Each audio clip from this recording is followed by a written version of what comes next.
Evangelho, sexta-feira depois das cinzas. O Senhor esteja convosco, Ele está no meio de nós. Proclamação do Evangelho de Jesus Cristo, segundo São Mateus. Glória a vós, Senhor.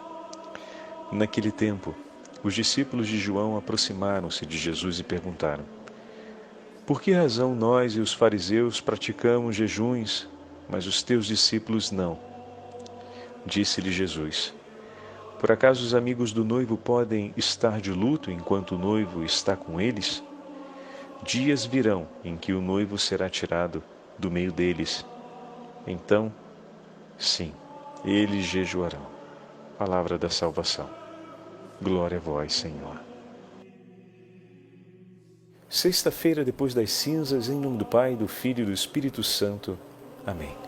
Queridos irmãos e irmãs, hoje é a primeira sexta-feira do tempo da Quaresma. Durante o período da Quaresma, todos nós somos convidados a esse belíssimo exercício de piedade que é a oração da Via Sacra, normalmente feito entre os grupos paroquiais, entre os moradores de uma mesma rua, de uma mesma praça, muitas vezes feita dentro das igrejas e também rezada em família. Esse ano, por conta da pandemia, a oração da Via Sacra pelas ruas talvez sofra uma limitação maior, mas temos a possibilidade de rezá-la individualmente ou rezá-la em família.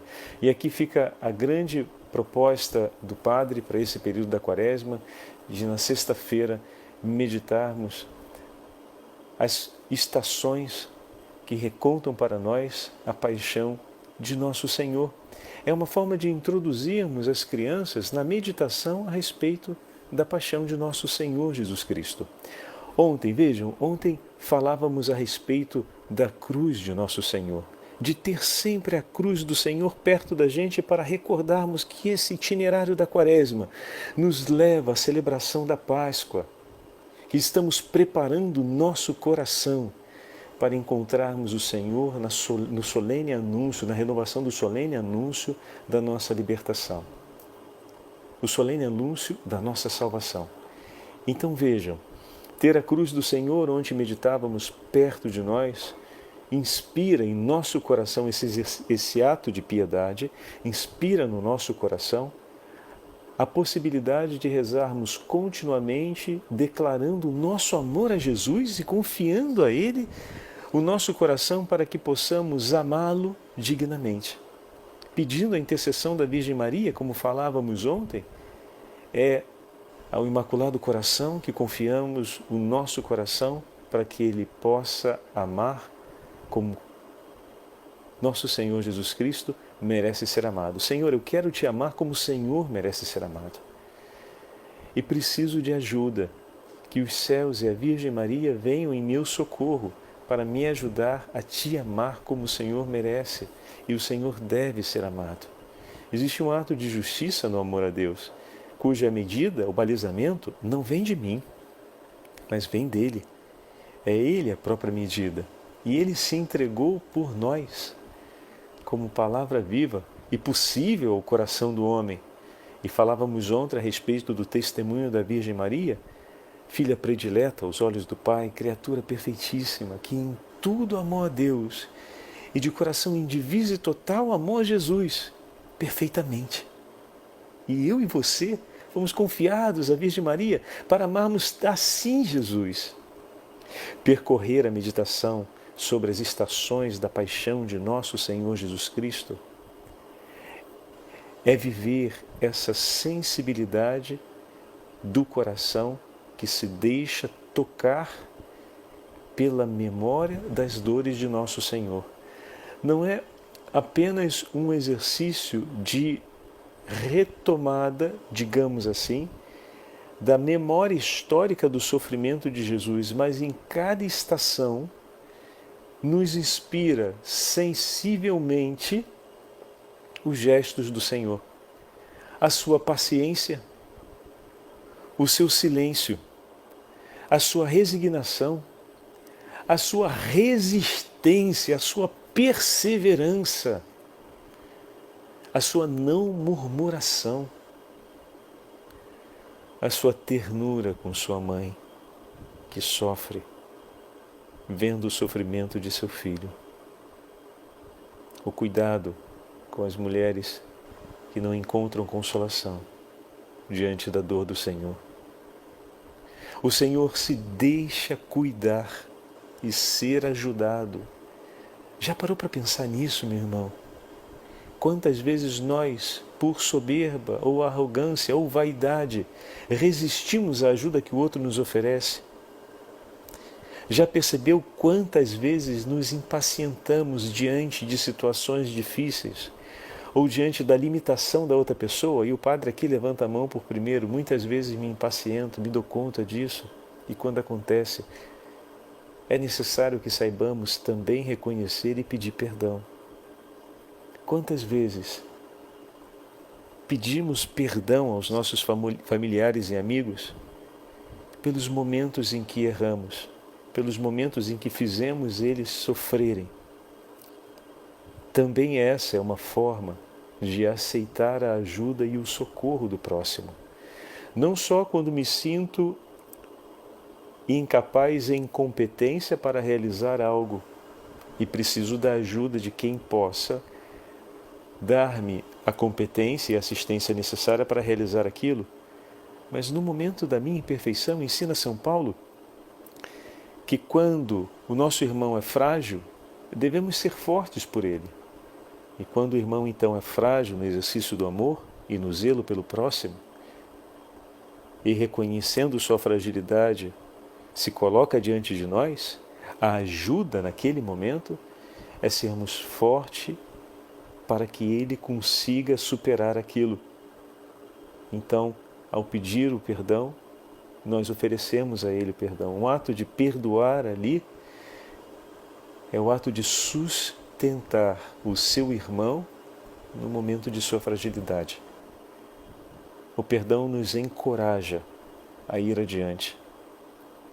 O perdão nos dá o sustento necessário, como falávamos na outra meditação, para levantarmos a cabeça. Foi pelas mãos do meu irmão que o Senhor me fez outra vez levantar a cabeça e olhar para o céu. Eu te perdoo, eu te desculpo. Como é importante que isso aconteça. Assim como também a defesa da verdade, como diante de Pôncio Pilatos.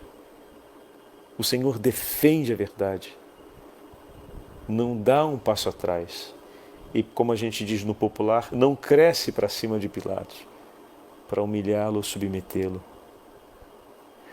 Como é possível, como eu preciso aprender a ficar no meu lugar e nos momentos em que o outro demonstra querer me submeter, defender a verdade e, como se fala no popular, sem querer subir para ele e pisar por cima. Não é verdade?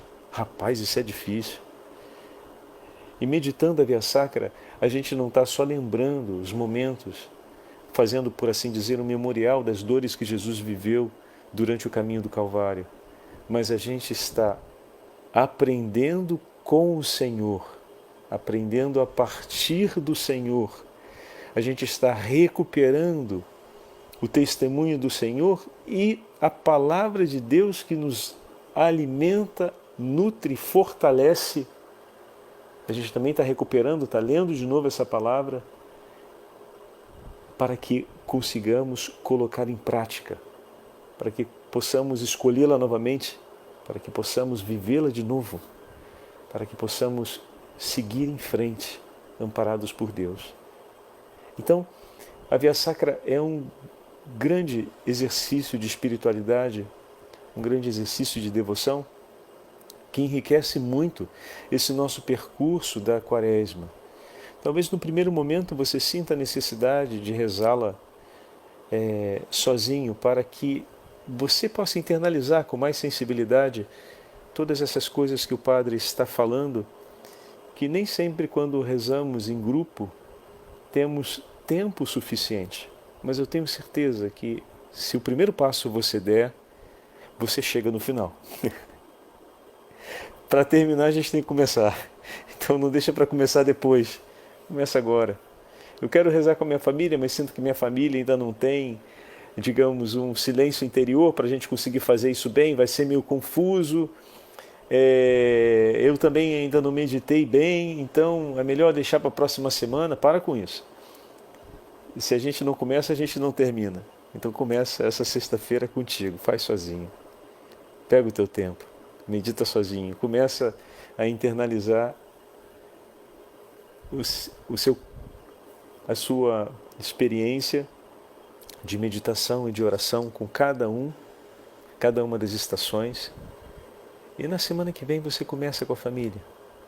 E aí já fala com a sua esposa, até colocando-se de acordo, faz você e ela, mas fazem sozinhos, ou então fazem juntos, mas talvez até no primeiro dia, se os dois estão de acordo, cada um faz mais reservadamente. E na sexta-feira que vem, pronto, comecem a fazer juntos. Na outra sexta-feira, chamem as crianças. Entendeu? O processo pedagógico é assim, a gente não tem que fazer na marra, não é o fazer pelo fazer para conquistar, digamos assim, o mérito da execução daquilo, mas vamos consolidar uma experiência viva de fé a partir desse ato de devoção.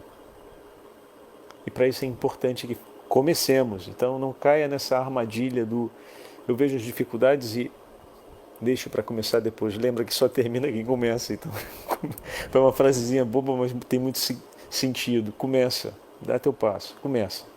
Se começar, você vai terminar. Se não começar, você não vai terminar. E ontem falávamos sobre a cruz, e temos a cruz do Senhor que pode já nos acompanhar. É uma experiência pessoal que o Padre Fábio, que eu faço sempre quando rezava a Via Sacra, sozinho na capela, procurava levar a minha cruz e tê-la sempre nas mãos. Enquanto eu rezava, tinha ela ali, comigo.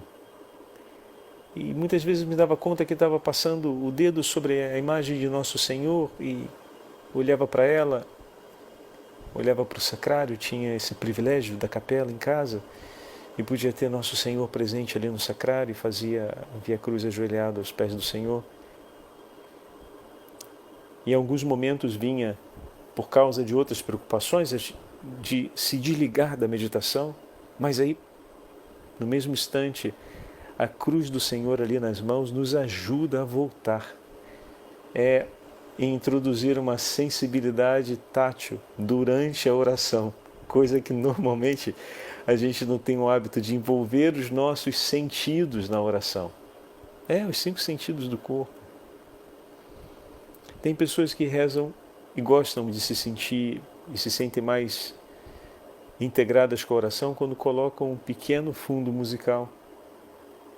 Então a gente já tem, digamos assim, um hábito de ouvir uma música e essa música nos ajudar a rezar. Então a sensibilidade auditiva ela está muito presente. Algumas pessoas durante a oração balbuciam as palavras e no silêncio se ouvir falando ajuda a entrar, a internalizar mais a oração, a senti-la mais consigo. Outros preferem fechar os olhos e falar. Como muitas vezes o padre grava. O padre grava assim, com os olhos fechados, em alguns momentos para não me dispersar do ambiente, quando sinto que o coração ainda está um pouco agitado, enquanto ouço minha voz na medida em que vou fazendo a gravação. Mas em muitos outros momentos, e às vezes mais abundantes, eu tenho a imagem de Nosso Senhor e da Virgem Maria comigo. E vou olhando sempre a Mãe da Ternura, com seu filho nos braços, e a cruz do Senhor que fica diante da minha mesa, preparando a meditação. E isso é usar os olhos. Tem quem coloque também no ambiente o odor de rosas. Quantas vezes na hora da missa a gente sente o odor do incenso litúrgico? E o odor do incenso litúrgico nos ajuda. Mas por que não os outros incensos e o incenso litúrgico? Por uma razão de memória olfativa. O incenso litúrgico nós sentimos sempre nos momentos de oração solene, em que estamos reunidos na comunidade cristã em assembleia para a celebração da Santa Missa. quando nos reunimos para a celebração da Santa Missa, na hora do Evangelho, na hora da consagração, na hora do ofertório, no início da Santa Missa, nós sentimos o odor do incenso litúrgico e ele nos traz essa santa memória do sacrifício de nosso Senhor. Como falavam as crianças uma vez, é o cheirinho da oração. Então, o cheirinho de igreja aqui, cheirinho de igreja era o cheiro do incenso, era o odor do incenso. Que bom, né? Um cheiro bom. Agora também o padre tem que comprar um incenso de boa qualidade, né? E as crianças falam logo, um cheirinho de igreja, tá com cheirinho de oração, tá com cheirinho de igreja. É um incenso litúrgico. Todas essas são sensibilidades importantes. E uma que a gente usa muito pouco é a sensibilidade tátil. Quando a gente coloca-se de joelhos, muitas vezes essa sensibilidade, que no primeiro momento ela é incorporada como um chamado à piedade e aquilo que é próprio, o memorial da nossa humildade. Mas depois de 10 minutos ajoelhada, não é que recorda tanto isso, você entende? Começa a recordar mais a dor que você tem, começa a recordar mais a artrite, começa a dar aquela tremedeira no quadril, porque a gente está mal posicionado, e aí a coluna fica tentando achar a posição, fibrila um pouco os músculos das costas, e aí a gente vai abrindo o joelho, vai tentando ficar na posição mais confortável, junta o joelho, aí escorrega a calça, aí junta de novo o joelho, e começa aquela luta com o genuflexório. Aí você não sabe mais se está rezando ou se está tentando ficar em cima do genuflexório. Muito bem. A parte esses detalhes, que podem ser solucionados com um tecido mais grosso, podem ser solucionados de uma outra forma, ou podem se tornar elementos também na nossa oferta de sacrifício ao Senhor, né, como pequeninas penitências que nos acompanham, como, por exemplo, ajoelhar-se no chão. Alguns genuflexórios eles são inclinados, e isso é uma tragédia que a gente passa, pelo menos nós que usamos calça, e nem sempre a calça é de algodão, são fibras sintéticas, e a gente fica ali escorregando. Ainda mais quando é magrinho, ossudo, que aí escorrega mesmo os ossos ali no genuflexório. Acaba virando uma grande penitência, e bendito seja Deus, a gente oferece por amor a Ele. Mas para que não sejamos absorvidos como os discípulos, lembram lá atrás?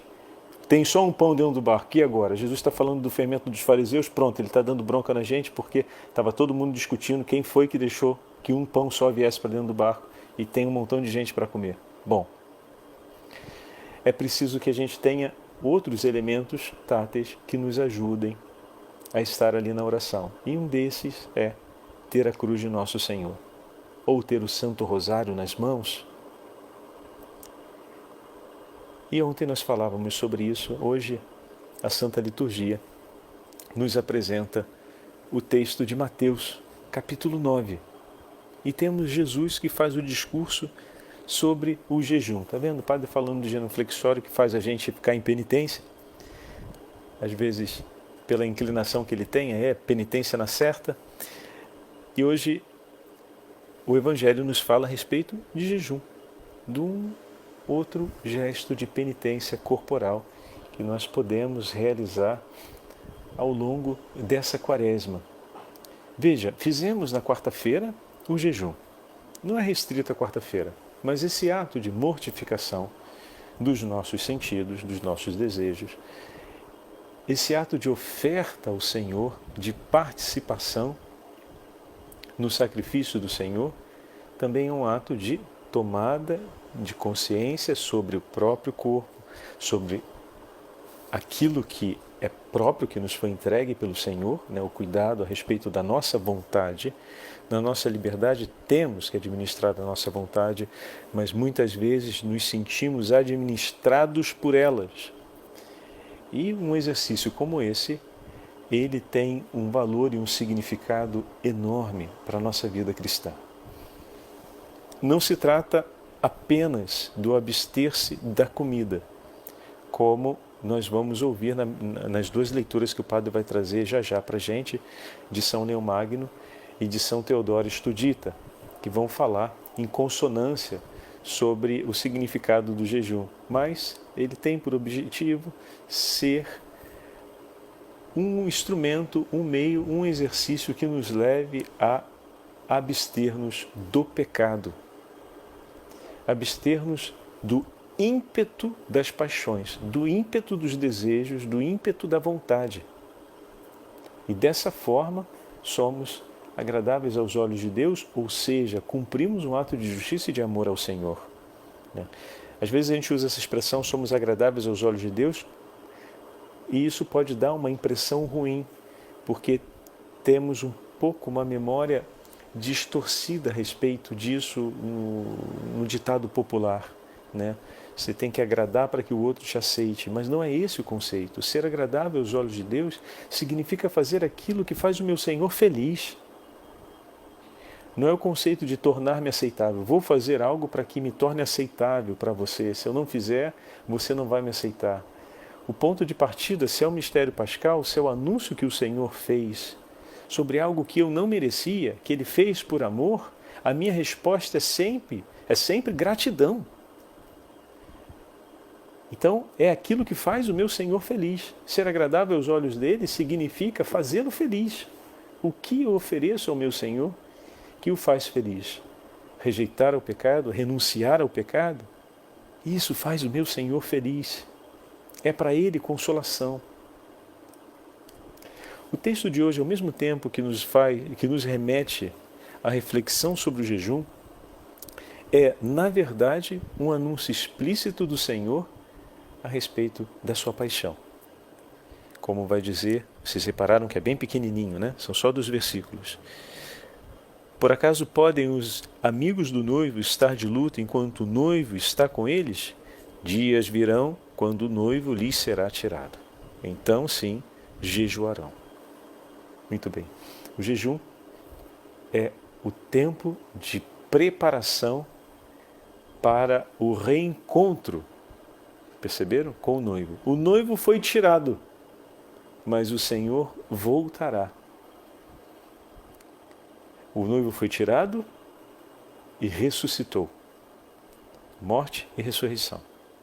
Mas também ele foi para junto do Pai e voltará com o seu poder e glória. E aqui a gente lembra da belíssima imagem do livro do Cântico dos Cânticos, onde a esposa procura o seu amado incessantemente até encontrá-lo.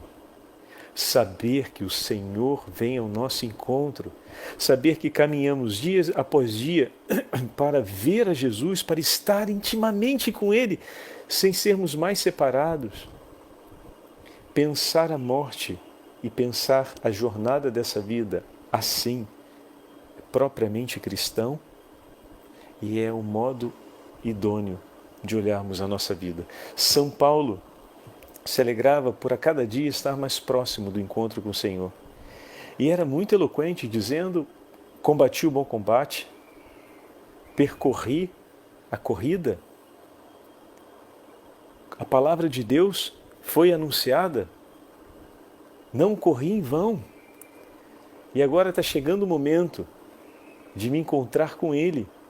E o meu coração se alegra. Como eu gostaria que esse momento já tivesse acontecido, ou fosse hoje. Mas se ao meu Senhor convém que seja, não agora, mas depois, eu estarei nesse mundo por Ele, para cumprir a sua vontade, na certeza de que com Ele estarei. Belíssimo, como isso é confortador. Mas essa conclusão, meus irmãos, ela é o desdobramento daquela alegria que ontem falávamos. Ele não me abandonou. Eu não estou abandonado. Jesus não me abandonou. Como é bom olhar para a cruz e dizer: vem, Senhor Jesus. Corro ao teu encontro, meu Senhor. Corro ao teu encontro. E não quero passar a eternidade sem ser na sua companhia. E você ouvirá no íntimo do seu coração: nem eu quero estar longe de ti. Bendito seja Deus por isso. Com essa motivação a gente avança na continuidade da nossa Semana Santa, do nosso tempo da Quaresma. E amanhã e depois de amanhã vamos seguindo ainda, agregando outros elementos que possam ajudar-nos a viver um itinerário e uma prática da piedade, dos exercícios de piedade no curso da nossa quaresma. Pois é, chegamos já no nosso tempo e o padre falou que ia ler o texto de São Leão Magno, não leu o texto de Teodoro Estudita e não leu, não tem problema. Amanhã o padre pega esses dois textos e falamos um pouquinho sobre eles, que são muito bonitos. São Teodoro Estudita fala a respeito daquilo que é a entrega de amor ao Senhor, como renunciar aos pecados, e São Leão Magno nos fala sobre fala um pouquinho sobre o sentido do jejum e da entrega ao Senhor. É o texto da liturgia das horas de anteontem, de quinta-feira. O Senhor esteja convosco, Ele está no meio de nós. Pela intercessão da Santa Mãe de Deus e de São José, abençoe-vos o Deus Todo-Poderoso, Pai, Filho e Espírito Santo. Amém.